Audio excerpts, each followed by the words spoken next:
you know that I encourage you to ask any question. If you're viewing in on LinkedIn, if you're viewing in on YouTube, you are welcome to type any of your questions into the comment section. Thank you, Jane.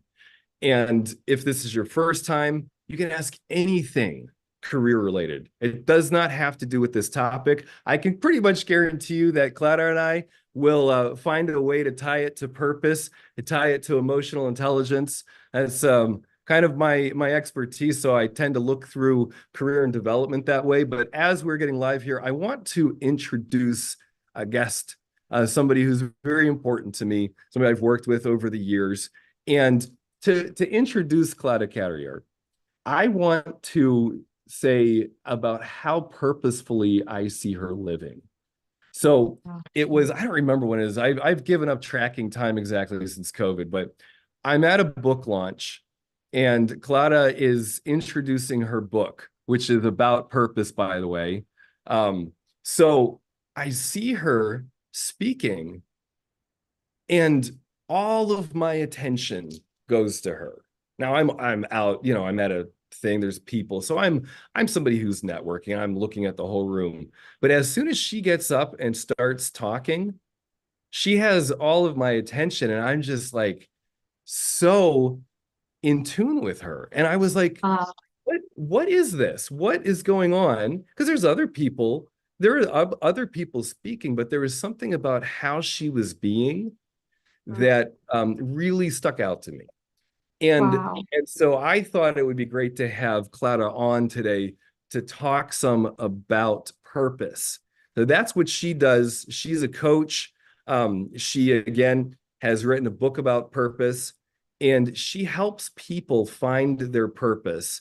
So Clara, I want to pass this over to you and have you walk us through your process and what it is about purpose that's so important to you. Because I know that you live purposefully because I see you doing that. So go ahead. And Clara, by the way, if we get questions coming in and stuff, I'll start fielding those. Right.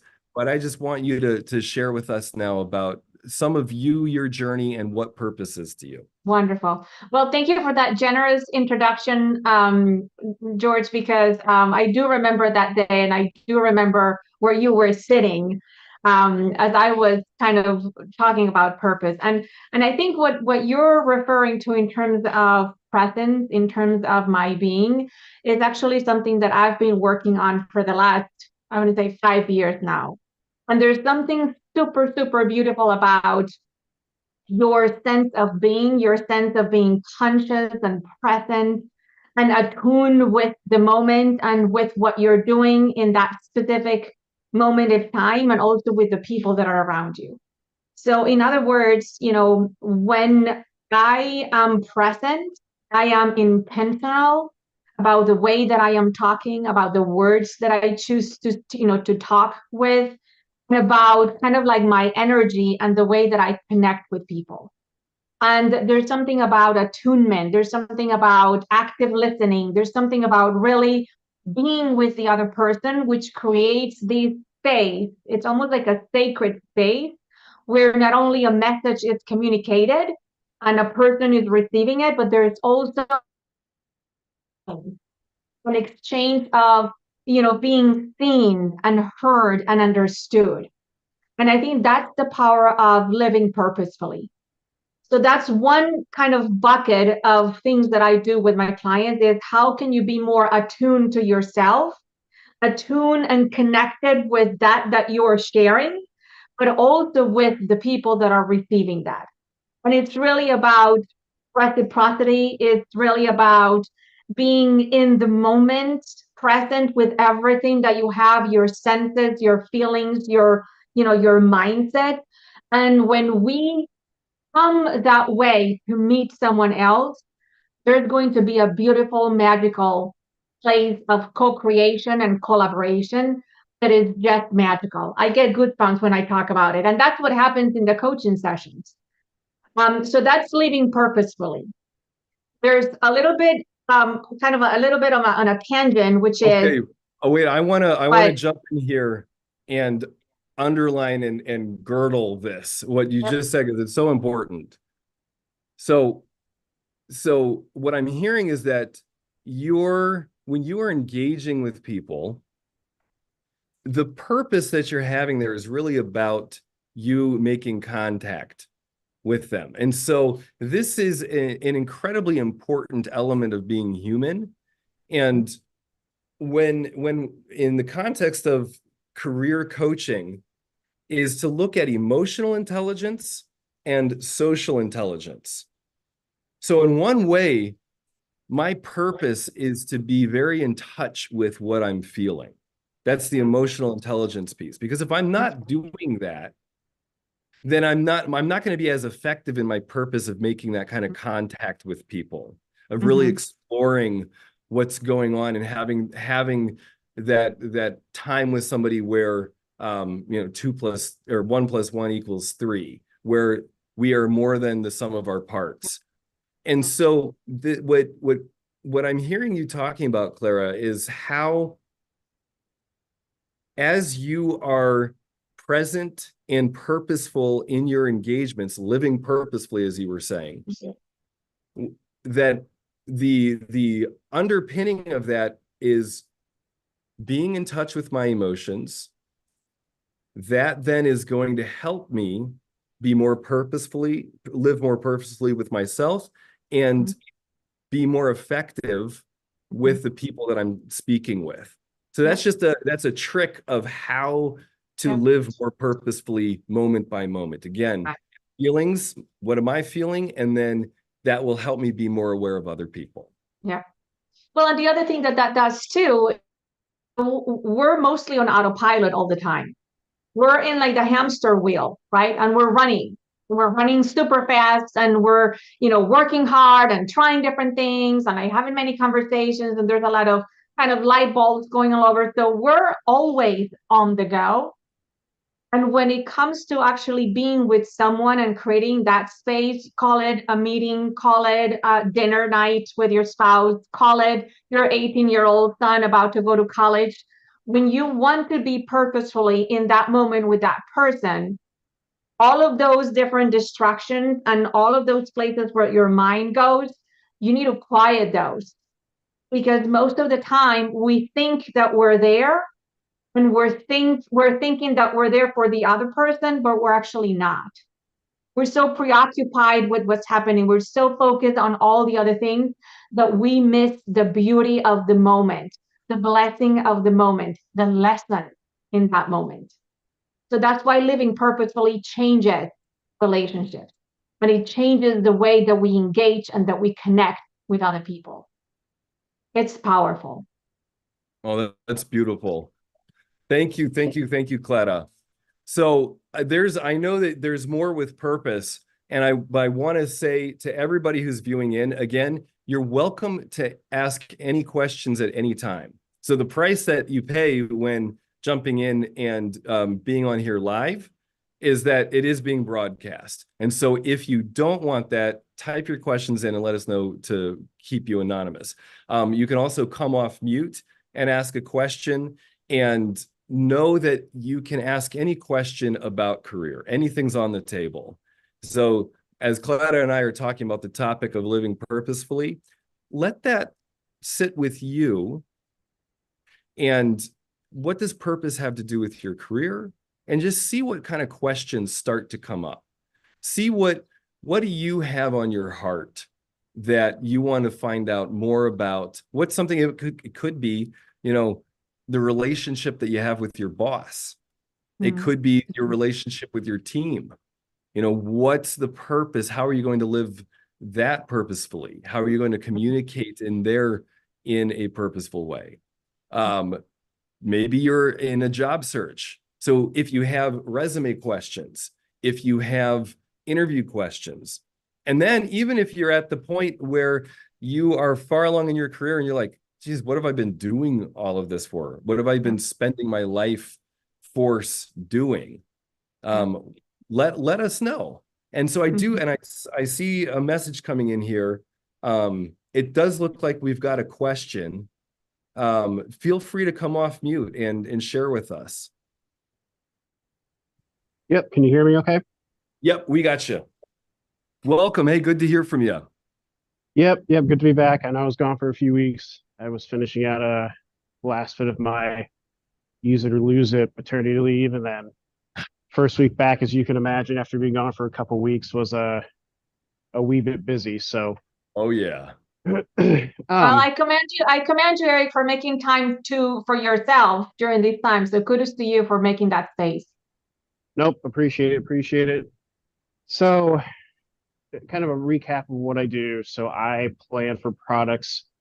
I do production planning for products that we supply to a partner company. And there's been a new development where that partner company is now basically going to become a more of a true customer. They don't Okay. have a financial stake in us anymore. They've been bought out. And so I'm trying to steel myself because, you know, I imagine there's going to be a lot of information and data that we won't be sharing with them anymore because they're no longer a partner. Mhm. So as you can imagine, that'll be, like taking candy from a little kid that you've been giving and giving, and now you're cutting off that supply. They're not exactly going to be thrilled about it. Not my choice, of course. So just trying to prepare myself emotionally because I'm sure they will be still persistent and still trying to weasel out what they can that I legally won't necessarily be supposed to be providing. So just Mhm. wanting Whoa. to, and I know, as I've mentioned previously, George, that, I have a bad habit of being, like maybe not the yes person, but, the people pleaser. So I was trying to get at. So want to steel myself against that before that kicks into full swing. Uh-huh. So Eric, I have a couple of thoughts, and I wonder if it's okay for me to share those. Yeah, shoot. Okay. So it seems to me that there's a change in the relationship that you had with this company. It's moving from being, some sort of, client or customer, and that relationship is changing. And the first question that popped into my head is, are those expectations on how the relationship is changing clear for both ends? Is that new relationship and the expectations of that relationship clear on both ends? So that's the first thing that popped in. If the answer is yes, wonderful. If the answer is no, there's a need for you to steward that conversation. Both parties are clear about what to expect from each other. And that includes the change in the things that that you used to provide to them, and the ones that you're not able to do anymore. So does that relate to you? I'm curious about what you're getting out of that first kind of chunk. Yeah, I would say hypothetically, in air quotes, yes, it would be clear to all parties, but I'm sure there'll be some gray area that they're trying to push the boundaries of. I know it's also a bit complicated because there's also these contracts behind the scenes that are kind of also framing and not framing, what's the other term I'm trying to describe now? Guiding how things will work. Mm-hmm. But I think, again, hypothetically, yes, but I'm sure there'll be some wiggle room that they'll try to find and use to push the boundaries on it. So it is your job to find clarity about those things and not make Right. assumptions. Because the problem with assumptions is you're going to be creating your own story about that parenthesis that is not clear. And most likely that may backfire on you. So I think one of the things that I, support my clients with in terms of, working purposefully, and in this case, you have a new relationship that you need to be working on, is ask the questions and get clarifying questions, open-ended questions, so that you get a very specific sense about what's expected from you and your role as a person that is serving these clients. Because otherwise, you're going to go into loops in your own head, trying to make things clear by yourself. And sometimes you may not get all the answers that way. So you need to ask for help and you need to ask clarifying questions. So that's what it means to being purposefully in the moment. And in this case, it's with that relationship with that, client that is changing. Yeah, and that's what I've been trying to push for leading up to that, especially with my manager and then my manager's manager, to make sure that there will be guidelines that I'll be able to have, since I, for the most part, handle the majority of these products. Guidelines that I'll have to use. Okay, before it was okay to do XYZ. Now we can't do XYZ. We're not supposed to share XYZ anymore, but we could still do ABC. So That's I've been trying to wonderful. do a little bit of that ahead of time. Now it's, because it's still a good bit ways away before kind of the impact really hits. I've been trying to stay on top of it, but it's a bit tricky when you're So if we caught up in go the back day-to-day. to the purpose and how we look at career overall. So for everybody, Eric, you know this, and Clara, but for anybody who's viewing in, and this is your first time and you haven't heard me say it before, we look at your career, as a space or a pathway or container that's for you to develop yourself. And so Eric is there's something happening in his company that instead of it being an issue or like, oh, I hate that this is happening or blah, blah, blah, like he might, there might be things that are uncomfortable. But when we have this mindset shift to who am I becoming? How is this helping me become that? From that standpoint, then what I'm hearing is that there's something about I'm just gonna throw that back to you. So Eric and Clara, what do you, in that context of career, and the purpose of career is to help you reach your potential, what do you do with that in this scenario? Well, I'm going to treat. go ahead, Eric. Clara, Go sorry. ahead. I was going to say treat it as kind of another growth opportunity, another way to kind of address not necessarily like a technical or functional weakness, but like a personal, maybe not weakness, but growth opportunity to kind of address that, weakness that I have of being a people pleaser, and kind of take it as a growth opportunity to kind of further develop that boundary of knowing, when to set a boundary. Like I can't do this even though it makes them upset, versus, actually trying to do what's best for the external or internal customer. I love about what you just said, Eric, is a personal opportunity for growth. And if you notice, there's a choice that you're making. So you can be miserable and you can hate it and you can, be frustrated. But right now, what you're actually signing up for it and you're choosing to go with it with the best of your ability and, tying it to purpose by being a purposeful leader who wants the best thing for the client and for the company and for yourself. So I commend you for that attitude, because that to me tells me that you're moving from being a people pleaser to someone that is looking for the well-being of others without compromising your own. And I think that's a beautiful vision for yourself. Oh, I appreciate it. I do what I can to make my way through this simple universe. Well, I think you're doing beautiful. Simple universe, I don't know, man. This stuff is complicated as F for me. Yeah, and I know, if I hated the way that this role has evolved to, I would have, and this chose me miserable. It would be way uglier than it is now. I learned that very quickly early on. So Eric, what do you feel? What are the feelings that you have when you picture telling somebody no? There's definitely, nervousness, kind of this uneasiness, kind of this anticipation, kind of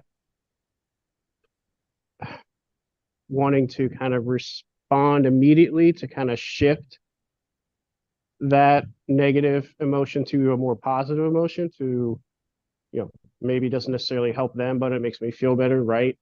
Mhm. But probably a mixture of all that, at least. Okay. Can I drill in on something here? Well, I'm already in deep, George. Let's go for it. All right. So the I'm noticing the language of negative emotion. And this is like, I think I might be on a crusade to like change the way that we talk about emotions. Because even in one of my favorite video clips of an emotional intelligence thing with Dr. Ed Tronick, where he's talking about babies and their emotions, even he, this guy I totally look up to, says, oh, and when they're having negative emotions. And I'm like, no, Oh, no, there's no such thing. are negative emotions. They all feel a purpose. Talking about purpose, they all have a reason to. When they bubble up in us, there's a purpose. They're trying to alert us. They're part of our existence. We were created with all of those emotions: the sad, the fear, the anger, the frustration, the joy, the excitement, the sense of adventure. Like all of those emotions are there for a reason. So I'm totally with you. I'm going to join your crusade, George, because emotions are all beautiful and we want to honor them. Yes. Okay, cool, cool, cool. So Eric, so if your emotions were all, if they all had a unique purpose for every situation, what's the emotion that you were labeling as negative?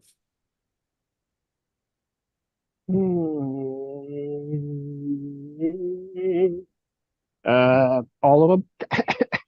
um, Interesting. Thanks for your honesty, Eric. I mean, like, I was trying to legit narrow down in my head. I was like, no, no, no, Well, which one no. is this? Would this be fear that feeling anxiety as you're saying no to somebody?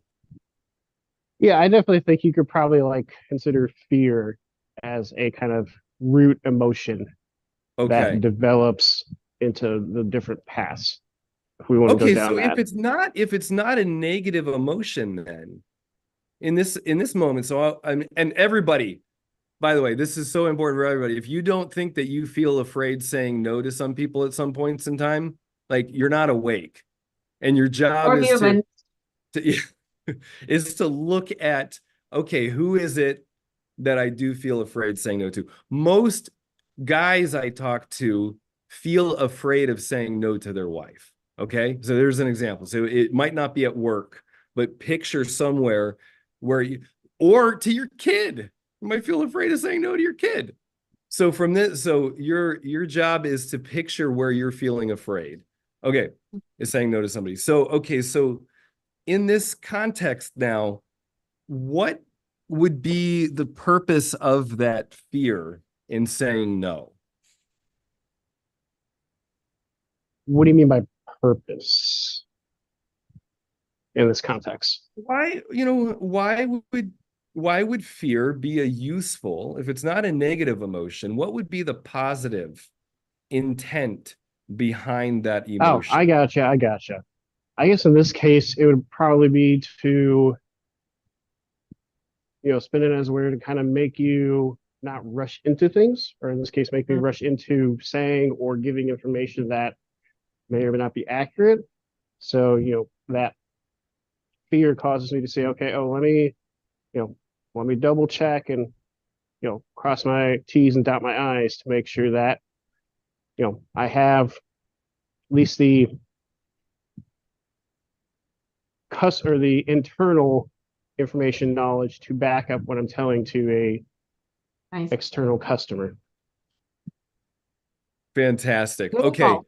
So you're using the fear in the appropriate way because you're anticipating what could happen if you said yes, and if you said yes too quickly.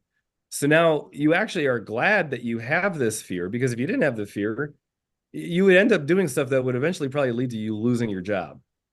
So you now are able to harness that fear towards an outcome that's appropriate for that. That's what I'm hearing. Yeah, and I think a lot of it probably stems from a lack of control, potentially maybe over that fear that then blows up into these other derivatives because I feel like I don't have the control that I desire. So that, I can't reframe it like I did just now so that it becomes uneasiness, anxiety. Do you not have control? I probably do. Sometimes it probably just feels like I don't, but I do. Okay. Mm. Eric, would you be open for a suggested word, like a swap of words? Sure.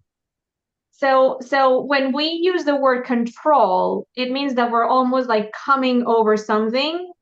I love the word manage because manage comes with a little bit more ease, and there's a sense of choosing. I'm choosing to manage my fear towards better manage. I'm managing my emotions in a way that they're serving me instead of becoming Right. barriers. Right. Because control is something like obligated. It sounds like almost like a punishing. And words have a lot of power and they have a lot of energy. And just swapping those two words might actually help and ease the way that you start embracing those emotions, including your fear, so that they become your friends and so that they serve you as you beautifully describe in terms of using your fear to pause and to think before you abruptly make a decision or say yes. Nope. That makes perfect sense to me. To kind of use that verbal cue to help reframe it. Nice. Beautiful. And the reframing with the fear is, so I relate everything to ice water these days, is in that conversation when you're not giving them the information, the anxiety, that fear, you're going to feel it. And if you're making the reframe that the fear is a good thing and that it's your friend and it helps keep you alive, then you might be able to enjoy the fear as it washes through your body. Yeah. And instead of criticizing yourself for feeling afraid and saying, oh, guys aren't supposed to feel afraid or whatever, but to actually be like, yeah, yeah, oh, here we go. This is it. Eric, I think you're gonna enjoy saying no more often.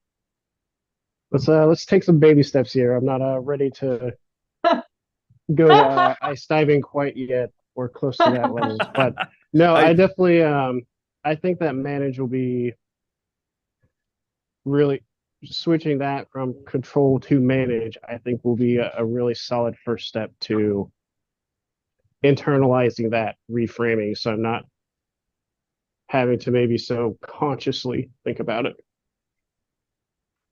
Oh, beautiful. Well, cool. Well, Eric, what is there is this subject at a point of completion? Yeah, I think I've got a good chunk to take away to try to um, stew on it. And like I said, there'll be probably like a month or so before, kind of things to really start to kick in and the changes start to flow. So I'll have some time to chew on all this before rubber meets the road. Nice. Okay.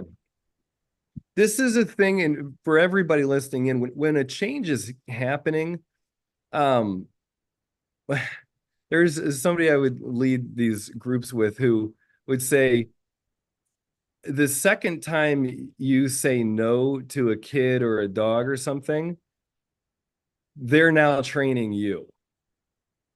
The point being is that you get it up front. You want to be vigilant about it. And so if I now need to be telling people no to things that I used to say yes to for them, and if I give like 1 centimeter and I'm like, okay, here, I'll give you this. Now they're already training me to give them more and more and more. Mm-hmm. And if the job is a hard line, if there is a nope, like, this is no longer your job. Your job is to not give information that you're not supposed to give. Mm-hmm. It can be very helpful to know that going in upfront, I am going to be a hard ass. And that's for the first week, I am going to be a hard ass about everything, because that establishes that new relationship and will make the rest of the year go Easier. so much smoother for you. Because Well, if you're going into it yeah, and then trying to dig yourself out of a hole, it's a lot harder. What I love about what you're saying, George, is that it's that notion of setting expectations from the get-go. And being honest and explaining the why behind the no. That's also part of being purposefully, right? So if you explain to these new clients, say, hey, from now on, I wanted to know that I cannot share information about X, Y, and Z because of the new relationship that we have. And if I were to do it, my job is in jeopardy. And I wouldn't be having an ethical dynamic with you if I were to say yes to that. So it's explaining the why behind the change on the behavior so that it's clear for you and it's also clear for the other person. Oh, well said, Clara. Beautiful. Well, so for everybody who might just be joining in, this is Career Lab Wednesday.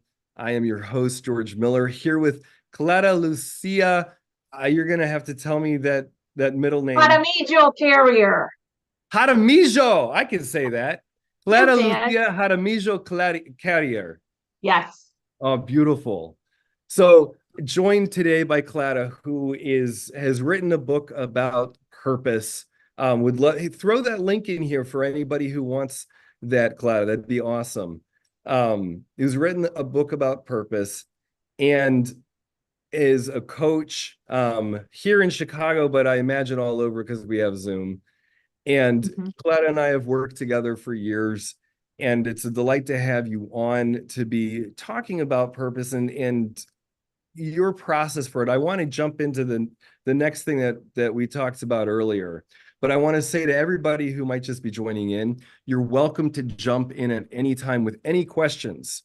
You don't have to have it. It doesn't have to do with this topic of purposefully living in your career and how to be more effective as a leader with purpose. It doesn't have to do with that. It could be anything career related, anything related to your job. Feel free, type it into the comment section, and we will get to your question if you get it in soon enough. So with that said, we got another question here. Claudia, are you good to jump right into this one? I am, and I was actually looking to reading it and glancing at it. And so Anna, first of all, I commend you for asking yourself the question and sharing it with the audience, because these are those existential questions that are the entryway for us to consider what's possible and for our growth and development. So kudos to you for being courageous enough to actually ask the question and share it. The interesting things, and clients come to me with that specific inquiry very often. They got to a place where they're successful in their careers. They have had a lot of, great achievements. And then at the end of the day, there's an emptiness inside. There's almost like a big space that it's not necessarily fulfilled, or there's just kind of like that feeling of emptiness. And one of the things that I start working with my clients, which goes back into your question about process, George, is let's take a step back and let's reflect on who you are as an individual. What are some of the values that drive you? right? What are some of those principles that are non-negotiable to you? And what are some of those things that when you were little, you were like automatically do? Those things that would give you joy and a sense of adventure and a sense of, even satisfaction.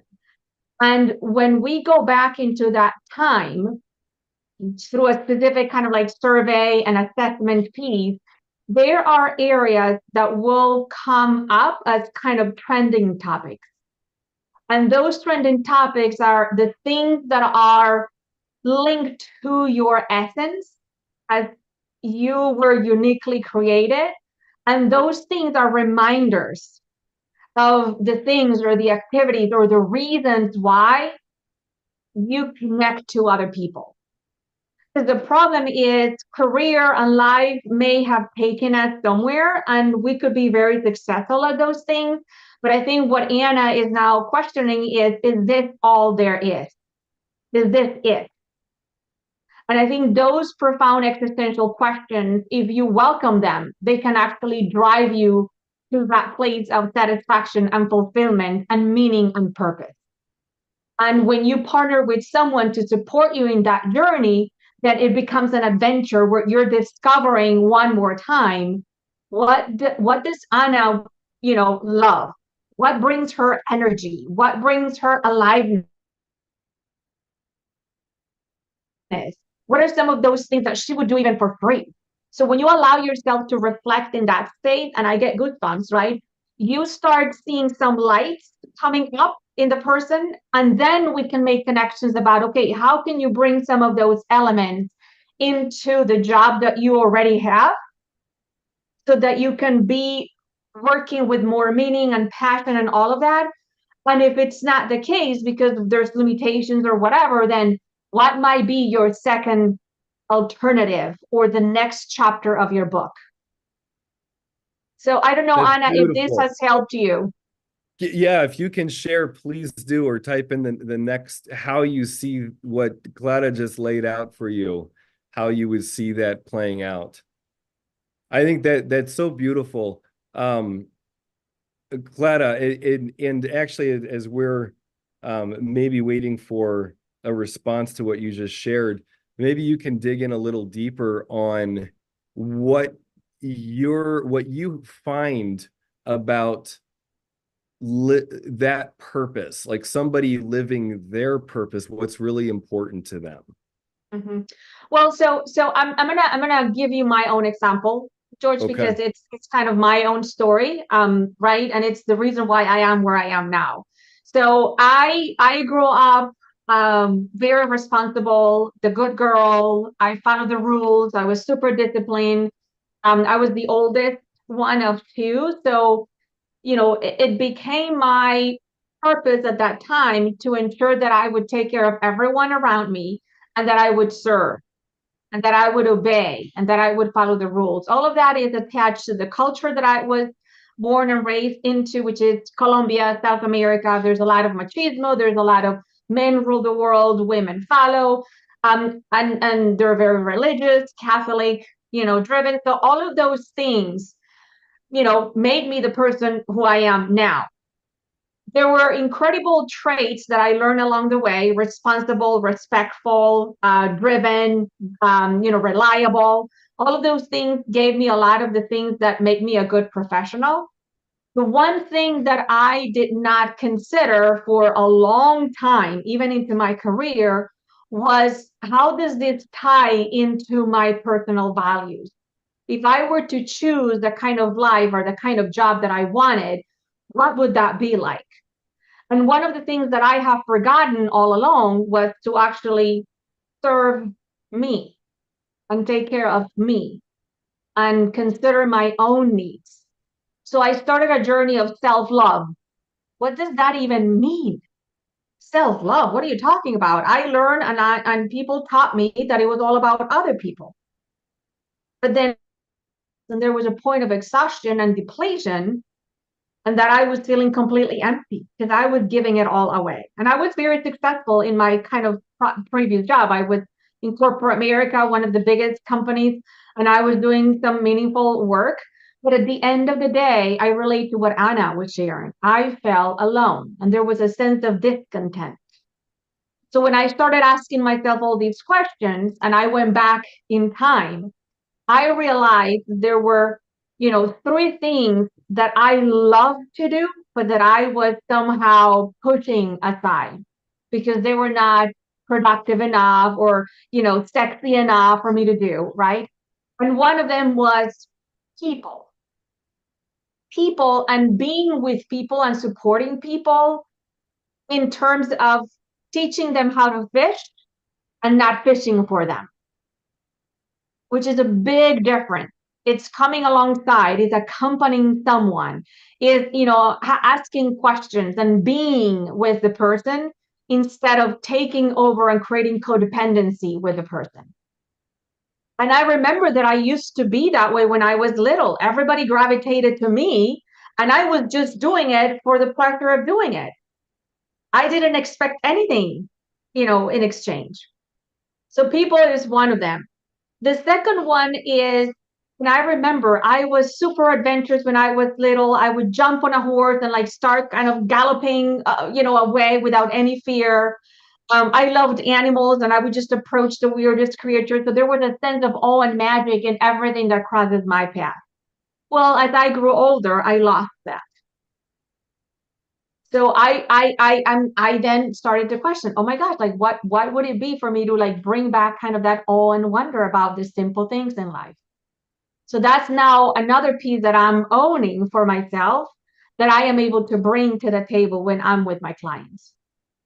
So I found my purpose. People is part of my purpose to support people in a different angle, in a different way. The topic about self-love, because it continues to be a learning opportunity for me. And what does self-love mean to each and all of us? It's a little bit different, but it's that regard for our own, for ourselves. And then the last piece that has been super, super important is now I have the language, now I have the studies and the knowledge is the positive mindset. When you're a little kid, everything is positive.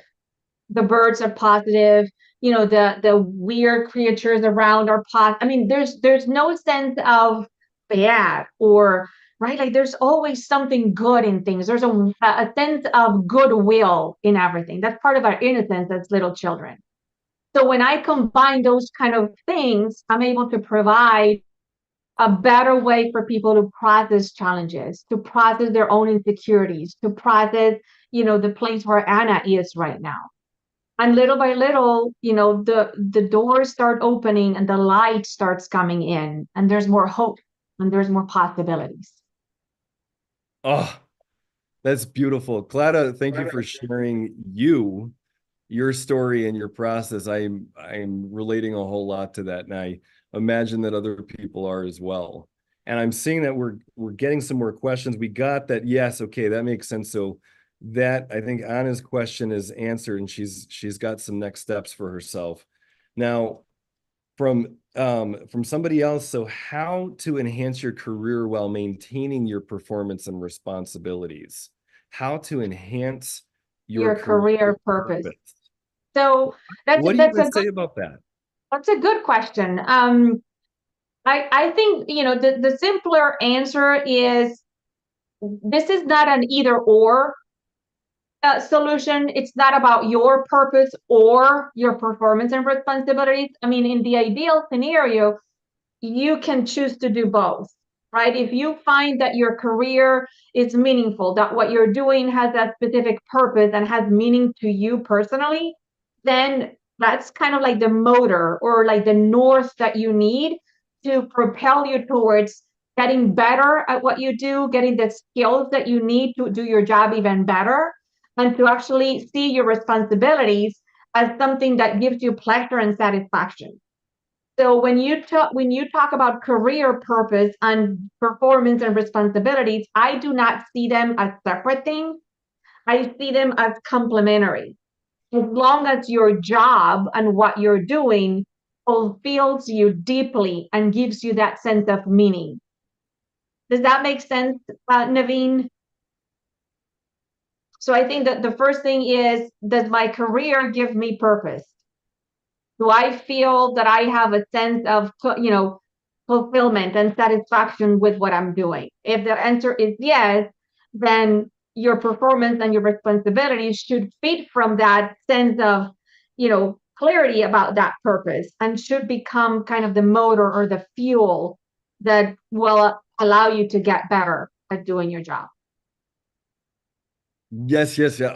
That integration and looking at it holistically as part of the same, I think is very helpful.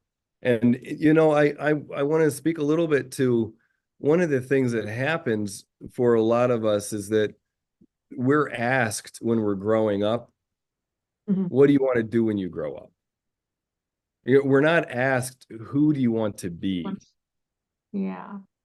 And so we get kind of messed up about it because it's like a separate thing. And so we start thinking, oh, I'm going to get this job so that I can make enough money so that I can finally do what I want to do. Yeah. And it just never happens. Like people live their whole life and then never actually do what they want to do. Yeah. And so there's a way to bring the two together that Clara's talking about is that. So I see that we're unsure. I am unsure how to pivot my role to focus more on sustainability without compromising my current responsibilities and performance in supply chain and operations. Whoa. Well, that's a loaded question, right? And to be honest, Naveen, I don't think I'm gonna be able to support you in like these next couple of minutes that we have left. What I would say is, start with your curiosity. Start asking, keep asking yourself, those questions. You may want to find someone that maybe you admire, that you see that has done successful work in kind of combining those two things, someone that you admire, someone that could be a mentor, and start asking that person those questions. I think, things like these that are super specific are something that I support my clients with, but it would be like more of a longer kind of engagement or relationship. But I would say activate your curiosity, ask your questions, vet things around with other people in your industry and people that you trust and that you admire for kind of like their success, both personally and professionally. And I would say, you know, try things. An idea on how to do both, you know, try it and see what happens, obviously taking some calculated risk, and connect with your boss about it too. I mean, the ideal scenario is that good leaders are actually able to have conversations, honest conversations with their workers about these kinds of things. And ideally, you will be able to work things out with that person and say, hey, I'm kind of getting to this point where I'm looking forward to increasing my sustainability here, but I'm afraid about kind of like compromising what that could be or jeopardizing my responsibilities. Would you be willing to talk to me about it? And if that's possible, I think vetting things out with people, it's a good way to start. That I'm so glad you're saying that, Clara, because that relationship piece is so key.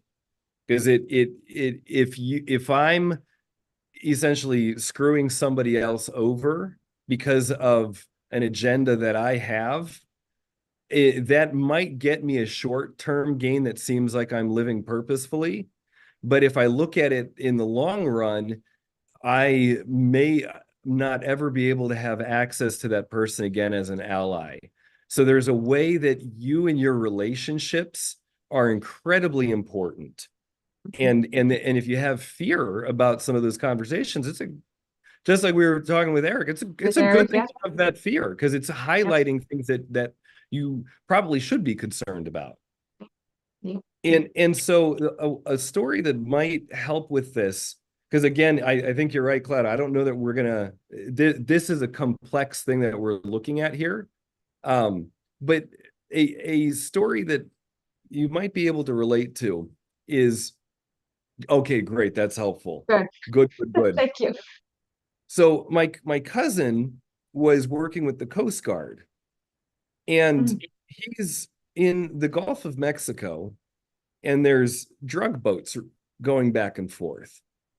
And he starts to realize at some point that the giant boats that are speeding through, like they're getting called off of. And he's like, wait a minute, like we pretty much know that they're coming over here with stuff they're not supposed to be coming over here with.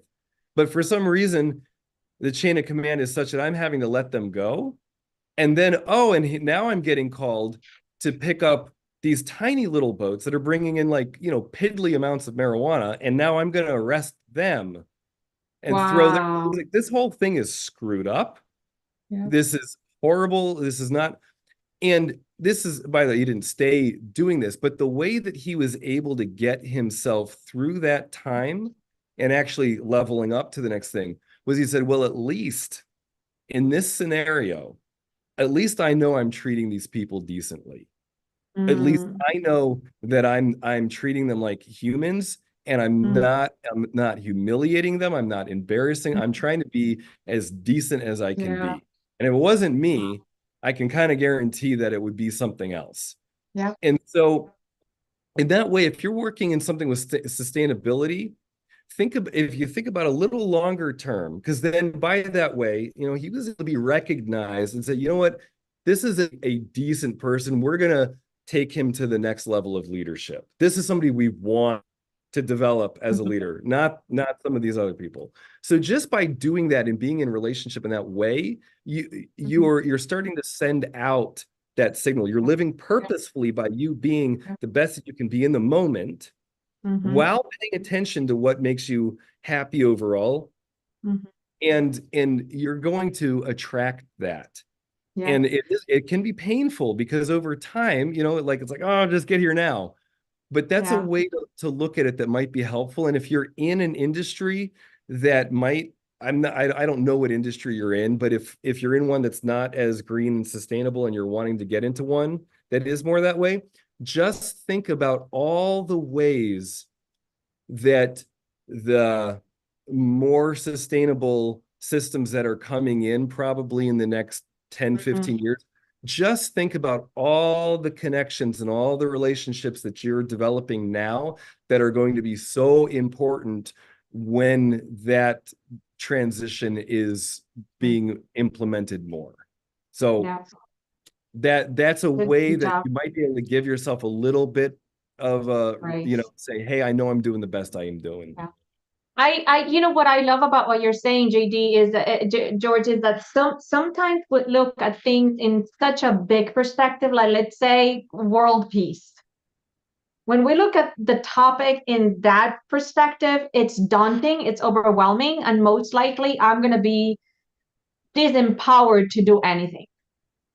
Now, if I look at, okay, how can I contribute to a peaceful family? How can I contribute to a peaceful neighborhood? And what can that look like in terms of my own gifts and talents? Then that becomes the way that I can influence, that I can contribute, the way that I really make a difference with my two hands, with this brain that I was giving, and with the uniquely creative person that I am. So how could you be that purposeful contribution where you are, where you go, with the people that you are around, so that at the end of the day, you leave a legacy, you leave a footprint of the things that you impacted people with. And when it's time for you to go from this earth, there's going to be a multitude of people that you touch on coming to you and celebrating who you were in this life and in this one life that we were given. That is how you live purposefully. Woo! Yes. Yes. Oh, Clara, that's beautiful. So beautiful. I love your energy and how purposefully you live in the moment, in how you communicate. And it is so beautiful. Thank you. Thank you. Well, I think that is a delicious way to wrap up today. So thank you, everybody, for joining in. Thank you for your questions. Those questions are so wonderful because there's so many people listening in who get to relate to that, who are learning from the questions that you're asking. So really appreciate your vulnerability. And Clara, so appreciate you your journey, the successes that the success you're living and that you're creating in other people's lives. So wonderful to have you on. Thank you for joining in. And I think until next time, live purposefully in the two ways that Clara is talking about, in moment to moment, and then true to yourself and what's really meaningful to you. Wonderful. Thank you so much, George. Thank you to everyone, and have a wonderful and purposeful day. Will do. All right. Take care. Thank you. Thank you.